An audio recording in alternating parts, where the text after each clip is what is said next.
Bonjour, bon dimanche, une autre occasion pour écouter un texte de l'évangile de Luc, et c'est Luc chapitre 6, versets 20 à 26, et c'est la grande discussion ou réflexion sur les béatitudes.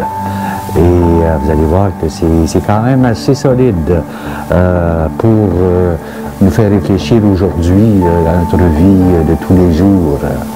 Et voilà, je vous lis le texte.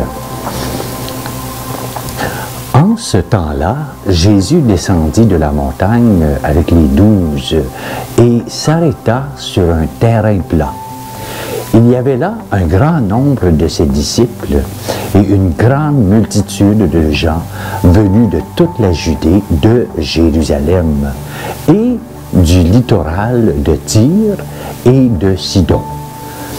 Et Jésus, levant les yeux sur ses disciples, déclara: « Heureux vous les pauvres, car le royaume de Dieu est à vous. Heureux vous qui avez faim maintenant, car vous serez rassasiés. Heureux vous qui pleurez maintenant, car vous rirez. Heureux êtes-vous quand les hommes vous haïssent et vous excluent, quand ils insultent et rejettent votre nom comme méprisable à cause du Fils de l'homme. Ce jour-là, réjouissez-vous, tressaillez de joie, car alors votre récompense est grande dans les cieux. C'est ainsi, en effet, que leur Père traite les prophètes. Mais quel malheur pour vous, les riches, car vous avez votre consolation. Quel malheur pour vous qui êtes repus maintenant, car vous aurez faim. Quel malheur pour vous qui riez maintenant, car vous serez dans le deuil et pleurerez. Quel malheur pour vous lorsque tous les hommes disent du bien de vous. C'est ainsi, en effet, que leur Père traitait les faux prophètes. Voilà. Les béatitudes, c'est ce qu'on vient d'entendre, relèvent du même thème. Qu'est-ce que le bonheur? La grande question. Personne n'envisage le bonheur comme être pauvre, comme le fait de pleurer, d'être haï, d'être insulté. Les béatitudes nous renvoient à l'alliance avec Dieu. Premièrement, dans tout contrat d'alliance, dans la Bible, il y a des bénédictions et des malédictions. Les bénédictions sont le bonus de nos contrats d'assurance. Les malédictions sont le malus.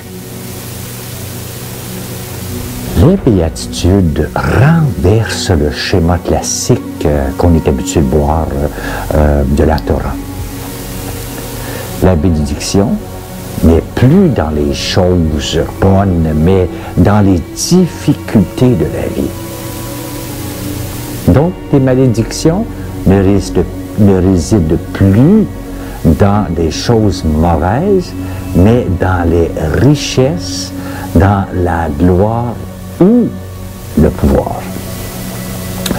On peut faire un lien comme la croix est annoncée par les béatitudes. C'est comme dans la mort, le rejet, les insultes, les pleurs, le dénouement, que le salut se réalise et qui s'accomplit.